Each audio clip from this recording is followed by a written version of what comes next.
तो कैसे हो सभी मेरे प्यारे साथियों। आई होप कल की क्लास आपको बहुत अच्छी लगी होगी, बहुत बेहतरीन लगी होगी, कंटेंट बहुत अच्छा था। और इसी के साथ आज फंडामेंटल राइट्स मौलिक अधिकार की दूसरी क्लास की शुरुआत करते हैं और बहुत ही अच्छे कंसेप्ट्स आपके लिए लेके आ रहे हैं और एग्ज़ाम में बाहर नहीं होगा इससे। आप अगर देखोगे तो एक जो पहली वीडियो हमने बनाई है फंडामेंटल राइट्स के लिए वो इनफ होती है, उसको ही करवा देते हैं कि ये फंडामेंटल राइट्स है, इतने इतने आर्टिकल्स के इनके अंदर हैं और ये सब होता है। लेकिन हम डिटेल करवा रहे हैं। कल आपको बताया था कि क्यों ज़रूरत है, क्यों स्पेशल है हमारे मौलिक अधिकार। आज उन फंडामेंटल राइट्स, यहाँ ये FR का मतलब है फंडामेंटल राइट्स मतलब मौलिक अधिकार और इनकी विशेषताएं, ये देखेंगे। तो अगर हम बात करें, ये कुछ विशेषताएं मैंने पहले से लिख भी ली है, लेकिन कुछ अभी आपके साथ इनके बारे में डिस्कशन भी करेंगे। तो देखो, अगर हम बात करें तो एक विशेषता है इसकी, बहुत इम्पोर्टेंट विशेषता है, जो है कि जो फंडामेंटल राइट्स हैं ये स्थायी नहीं है। स्थायी नहीं है। अगर आपको मतलब पता नहीं, मुझे तो कैमरे में अवेलेबल हो रहा है नहीं, लेकिन आप मेरी आवाज़ से समझ जाओ कि ये लिखा है मैंने स्थायी, कि स्थायी नहीं है। स्थायी नहीं है का मतलब क्या है कि वो स्टेबल नहीं है। स्टेबल नहीं है, स्टेबल नहीं है मतलब अनस्टेबल है। स्टेबल नहीं है मतलब अनस्टेबल है। और ये क्या है, स्थायी नहीं है का मतलब क्या है, वही वो स्थायी नहीं है। मान लो कि फंडामेंटल राइट्स के अंदर, कल मैंने ये बताया आपको कि इसके अंदर हमने 44 संविधान संशोधन के तहत 7वें मौलिक अधिकार को ख़त्म किया। ये रटना नहीं है कि फंडामेंटल फीचर्स है, विशेषता है कि ये स्थायी नहीं है, ये स्टेबल नहीं है, अनस्टेबल है, ये चीज़ें रटनी नहीं है। जो मैं बोल रही उसके ऊपर, जो मैं बोल रही हूँ उसके ऊपर फोकस करो कि मैम क्या कह रही हैं या सिस्टर क्या कह रहे हैं, जो भी आपको समझना हो तो बात को समझो कि क्या कह रहा है। ये कह रहा है कि स्थायी नहीं है, तो इसका मतलब याद नहीं करना, समझो कि स्थायी कैसे नहीं है। जैसे हमारे पहले जो मौलिक अधिकार थे 7 थे मूल संविधान में, मतलब जो सबसे पहले संविधान बना मूल संविधान जिसे कहते हैं, उसके अंदर 7 मेरे क्या थे, मौलिक अधिकार थे। ठीक है बात। लेकिन जब 44 संविधान संशोधन हुआ, कल ही मैंने इसके बारे में डिटेल दी थी आपको, तो उसके बाद कितने रह गए, 6 आपके मौलिक अधिकार रह गए। तो एक कम हुआ, तो मतलब चेंजेस आया, परिवर्तन हुआ। और किससे हुआ, संविधान संशोधन से, कॉन्स्टिट्यूशन अमेंडमेंट से। तो वो स्थायी नहीं है, स्टेबल नहीं है, चेंज हो रहा है। तो स्टेबल कैसे हो सकता है, वो स्थायी नहीं है, वो स्थायी नहीं है, तो वो चेंज हो रहा है, स्टेबल नहीं है, तो इसलिए ये स्थायी नहीं है। और एक मेन इंपॉर्टेंट बात जो नहीं बताएगा कोई भी आपको, ये बाद में करेंगे, एक एक को डिटेल करते हैं। आपने लिख लिया होगा, अब एक एक की डिटेल करते हैं कि क्या है। सबसे पहला हमने उठाया कि स्थायी नहीं है। 44 संविधान संशोधन के तहत मैंने बताया कि ये क्यों स्थायी नहीं है, ये अस्थायी है।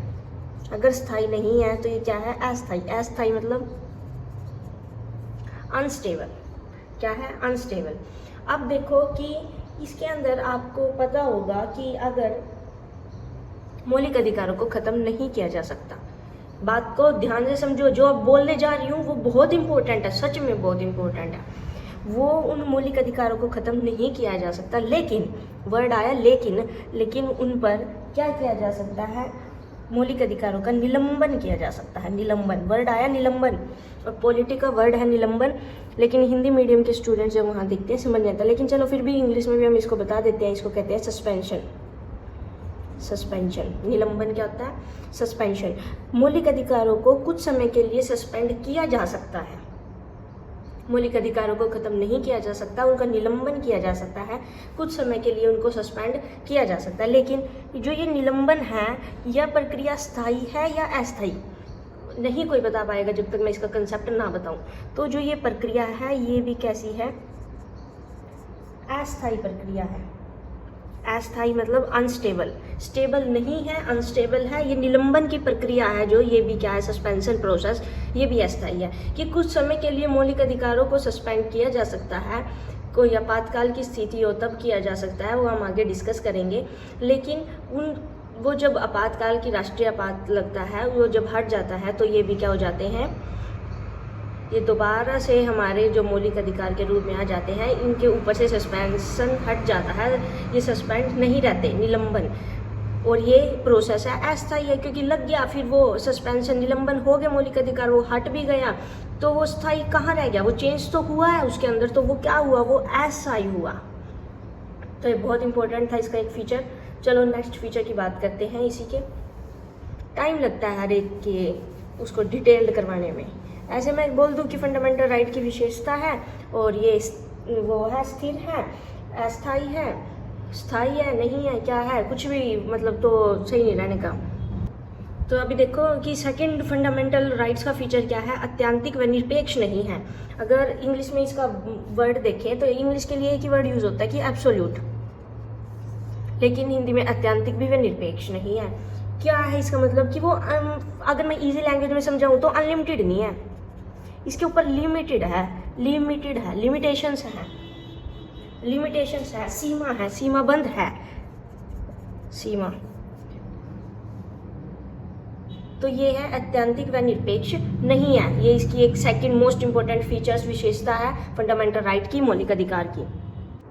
हमने बात की कि जो फंडामेंटल राइट्स का निलंबन या सस्पेंशन है वो क्या है, वो भी अस्थायी है, और फंडामेंटल राइट भी अस्थायी है, स्थायी नहीं है। तो मतलब किन परिस्थितियों में जो फंडामेंटल राइट्स का सस्पेंशन है उसकी बात करेंगे। इतना डिटेल्ड जा रहे हैं, एक लाइक तो कर दो, एक लाइक तो ठोक दो जल्दी जल्दी, इतना डिटेल्ड में आपके लिए जा रहे हैं। आपका पढ़ना ना पढ़ना आपका मन है कि हाँ कि अच्छा समझ आ रहा नहीं आ रहा, लेकिन वो कंटेंट आपको प्रोवाइड करवाया जा रहा है जो कहीं नहीं है, कहीं है मतलब, लेकिन होगा, करवा भी रहे होंगे, लेकिन इतना डिटेल्ड में जाके फ्री में आपको वो कंटेंट प्रोवाइड हो। 31 कै आर्टिकल 31 कै 31 कै 31 कै 33 34 358 और 359 आर्टिकल्स की बात करेंगे। अगर हम 31 कै की बात करें तो ये किस लिए है, मैं यहाँ लिख दूँ, ये है भूमि सुधार कानून के लिए। अगर 31 कै की बात करें तो 9th अनुसूची से, और ये, लेकिन अगर मैं एक आपको बहुत एडवांस कंसेप्ट बताऊं इसी के अंदर, अगर मैं एडवांस कंसेप्ट की बात करूं कि क्या है वो एडवांस कंसेप्ट, ये है एडवांस कंसेप्ट जो ये दोनों है 31 कै, और नोट कर लो इसे, सच में बहुत इंपॉर्टेंट है कि जो 31 कै और 31 कै आर्टिकल्स हैं ये हमारे मूल संविधान में,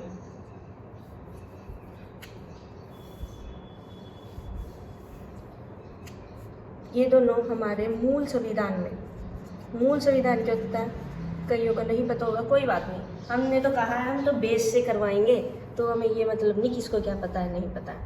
वो संविधान जो 26 जनवरी 1950 को लागू हुआ और 26 नवंबर 1949 को बनकर तैयार हुआ, उस संविधान को मूल संविधान कहते हैं।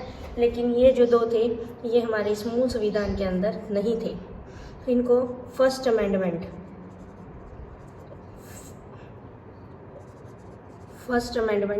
मतलब पहला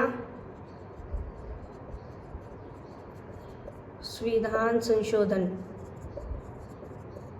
कब हुआ पहला संविधान संशोधन 1951 में, इसके तहत इनको संविधान के अंदर जोड़ा गया। एडवांस कंसेप्ट बताया आपको। और सस्पेंशन 33 और 34 आर्टिकल में कब होता है, ये सशस्त्र बल के लिए,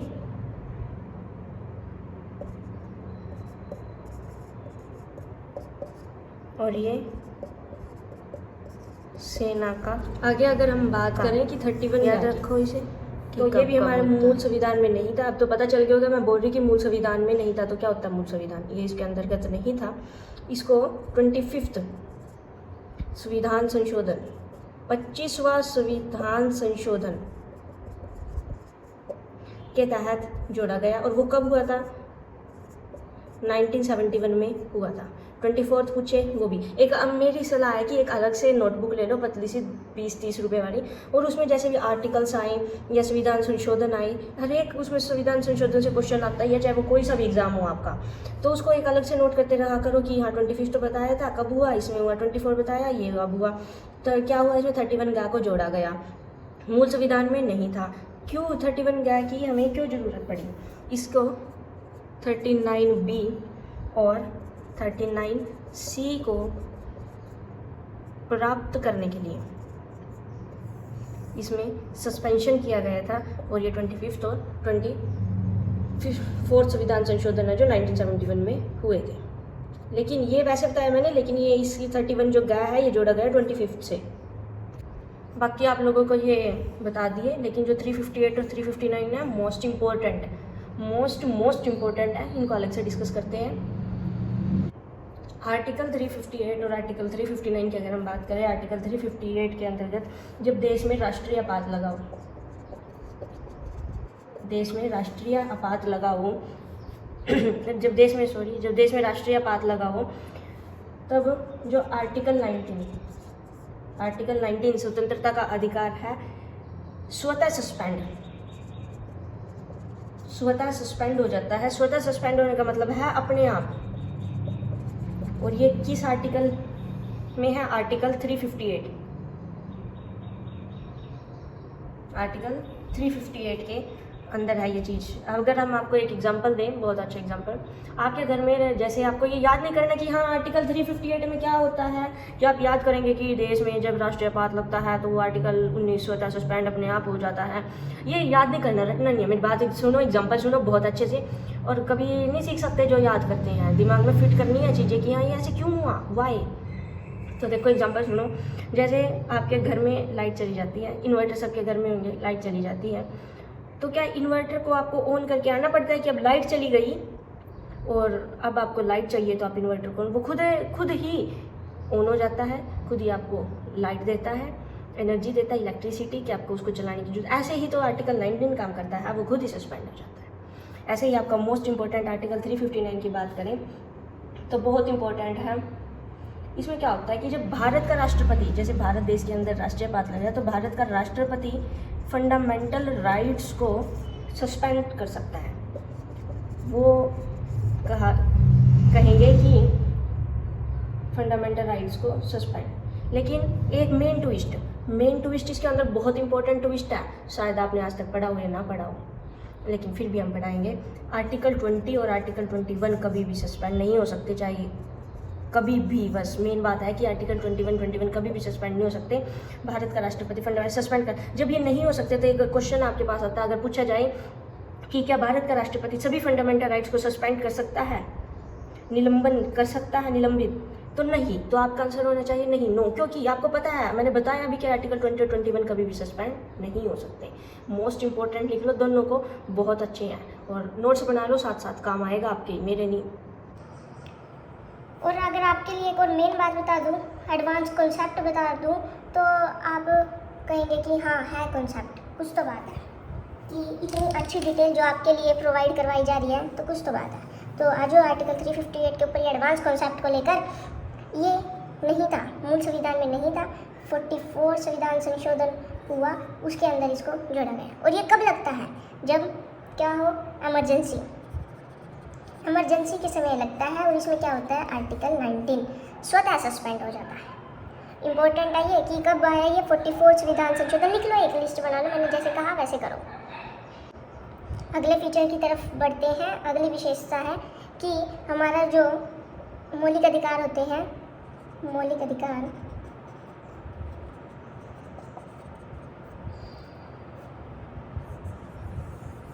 वो सकारात्मक या नकारात्मक बताएगा कोई? पहले कमेंट कर दो कि सकारात्मक होंगे या नकारात्मक। अरे ये कंसेप्ट तो आपको एम लक्ष्मीकांत भी, जो पॉलिटी का ग्रंथ जिसे कहा जाता है, वो भी नहीं समझाएगी। देखो इस बात को, फोकस करो, फोकस होना चाहिए। मेरी आवाज़ आपके कानों तक पहुंच रही है, उसको बिल्कुल कानों का फोकस उस पर होना चाहिए, और आपकी आइज़ का फोकस स्क्रीन पर, फिर बात बनेगी। फिर कोई नहीं है कि जो आपको हरा दे। और हम तो फुल तैयारी के साथ आपके साथ बैठे हैं कि आपको योद्धा नहीं राजा बनाना है। तो देखो ये तो बातें होती रहेंगी। सकारात्मक व नकारात्मक मतलब पॉजिटिविटी या नेगेटिव, इसको तो समझ गए होंगे। लेकिन अगर मैं बात करूँ कि अगर आपके एग्ज़ाम में क्वेश्चन आए कि आपके संविधान के अंतर्गत मौलिक अधिकारों का जो प्रावधान है वो सकारात्मक है या नकारात्मक है, तो आप किसकी तरफ जाएंगे? अगर मैं डिटेल दूँ तो अगर ऑप्शन में हूँ, ऑप्शन ए सकारात्मक, ऑप्शन बी नकारात्मक, option C both A and B, और option D none of this. तो आप दोनों के साथ जाएंगे, बोथ ए एंड बी, सकारात्मक व नकारात्मक। लेकिन अगर ऑप्शन में बोथ ना हो तो आप नकारात्मक की तरफ जाएंगे। और आपकी जो एम लक्ष्मीकांत है उसमें दिया हुआ है कि मौलिक अधिकार नकारात्मक है। क्यों कहा इसको नकारात्मक? क्योंकि 70% नकारात्मक है और सकारात्मक कितने हैं? 30%। लेकिन अगर मैं सही से आपको समझाऊं तो इन दोनों का समन्वय है, ये दोनों होते हैं। मौलिक अधिकार ना तो पूर्णतः सकारात्मक है ना पूर्णतः नकारात्मक है, दोनों है, सकारात्मक भी और नकारात्मक भी। लेकिन नकारात्मक की तरफ ज़्यादा जाएंगे क्योंकि 70% क्या है? नकारात्मक है। लेकिन अब ये क्या दिया कि एक पॉजिटिव नेगेटिव, अरे ये याद करोगे क्या? अरे इसे याद करोगे क्या आप लोग कि क्या सकारात्मक है और क्या नकारात्मक है? कह रहे हैं कि मौलिक अधिकार मेरे नकारात्मक है। होता क्या है नकारात्मक? अगर मैं समझाऊँ आपको इसको तो ये होता है राज्यों को कुछ करने से मना करना, कि उनकी पावर को रोकना राज्यों की, तो उसे नकारात्मक कहते हैं। तो आप समझ गए होंगे सकारात्मक क्या होगा, कि राज्यों को कुछ करने से मना ना करना, उसे सकारात्मक कहते हैं। ये याद नहीं करना कि क्या नकारात्मक क्या है, ये समझ में आना चाहिए कि नकारात्मक क्यों कह रहे हैं हम यहाँ मौलिक अधिकारों को, कि राज्य का कुछ करने से इसमें मना करना। और फंडामेंटल राइट्स कैसे हैं? परिवर्तनीय है। कैसे हैं? परिवर्तनीय है। तो ये क्या है? कौन कहता है कि फंडामेंटल राइट्स परिवर्तनीय है? नागरिकों का दावा है। पूछ लिए जाए कि कौन कहता है कि फंडामेंटल राइट्स परिवर्तनीय है, तो ये नागरिकों का दावा है कि फंडामेंटल राइट्स परिवर्तनीय है। तो जो आपकी बाकी की जो भी आपकी फीचर्स रह गए 2-4 वो कल करेंगे, कल की क्लास में। और अगर क्लास अच्छी लगे तो please like, comment and share it. और अगर इसी तरह से आप क्लास को चलता रहना चाहते हैं कि क्लास ऐसे ही चले, और आपको अगर PDF चाहिए, नोट्स चाहिए, कुछ भी चाहिए, तो आप कमेंट कीजिएगा। हम आपको बताएंगे कि इसकी PDF आप कहाँ मिलेगी। बिना कमेंट के आपको नहीं प्रोवाइड करवाई जाएगी। क्यों नहीं करवाई जाएगी? क्योंकि हम आपसे कहाँ कॉन्टैक्ट करेंगे कि आपको क्या चाहिए। तो आप कमेंट कीजिएगा। और जैसे ही हरियाणा के भी एग्ज़ाम आ रहे हैं, तो अगर उनके लिए आपको स्पेशल हरियाणा GK जो एक अच्छा वेटेज रखती है, 20 to 25 मार्क्स के बीच में हरियाणा GK वेटेज रखती है, तो 30 दिन के अंदर, मात्र 30 डेज, 30 दिन के अंदर अगर आप कहेंगे कि ये सीरीज़ चलाई जाए आपके लिए, तो आपके लिए सीरीज़ चलेगी। और मात्र 30 दिनों के अंदर आपकी हरियाणा GK ऐसी होगी कि दोबारा आपको वो हरियाणा GK पढ़नी नहीं पड़ेगी। और 20 और 25 चाहे कितने क्वेश्चन आई हो, वो सब क्वेश्चन आपके इसी क्लास से कवर हो गए। एग्जाम के बाद आपको दिखाया भी जाएगा कि ये क्वेश्चन हमने इस क्लास में पढ़ा था, ये क्वेश्चन इस क्लास में पढ़ा था। और ऐसे ही आपकी पॉलिटी तो पूरी कवर हो रही। कोई एक इजी एग्जाम में पॉलिटी नहीं आती, हर एक एग्जाम में पॉलिटी आती है, चाहे किसी में 3-4 मार्क्स की हो, चाहे 5-10 की हो। UPSC जैसे एग्जाम में 15 मार्क्स की भी आती है, तो सभी कवर होगी यहीं पे। कहीं आपको बाहर जाने की ज़रूरत नहीं पड़ने की, सब अगर आप साथ देंगे तो। लेकिन ये मैराथन आपकी 30 दिन चलेगी और 30 दिन में एक भी टॉपिक कवर नहीं होगा। अगर इस पर अच्छा रिस्पॉन्स आएगा, आप कमेंट कीजिए ज़्यादा से ज़्यादा अगर आपको रिस्पॉन्स चाहिए कि हाँ हमारे लिए हरियाणा GK की। वैसे यूट्यूब के ऊपर बहुत चैनल हैं इसी के लिए स्पेशल, बहुत है, सबका अपना कंटेंट है, सब अपने लिए करवाते हैं, किसी को समझ आता है। लेकिन ये ऐसी क्लास रहेगी स्पेसिफिक, इसके बाद ना मैं दोबारा क्लास लूँगी इस यूट्यूब चैनल पर हरियाणा GK की। और ना आप क्योंकि जो एक बार इसे पढ़ लेगा उसे दोबारा पढ़ने की ज़रूरत नहीं पड़ने की। अगर ऐसा होता है, अगर आपका रिस्पॉन्स आता है कि ऐसी क्लास चलनी चाहिए, तो उसके बाद अगर उस क्लास में भी अच्छा रिस्पॉन्स आता है तो फिर 15 दिन और दे देना आप। उसमें जो भी करंट की चीज़ें होंगी हरियाणा से रिलेटेड, उससे बाहर नहीं कुछ भी जाने का। इतनी बेहतरीन तरीके से आपके लिए कंटेंट प्रोवाइड किया जा रहा है कि जिसे आप सोच भी नहीं सकते। तो आज की क्लास यहीं पर ख़त्म करते हैं। Thank you.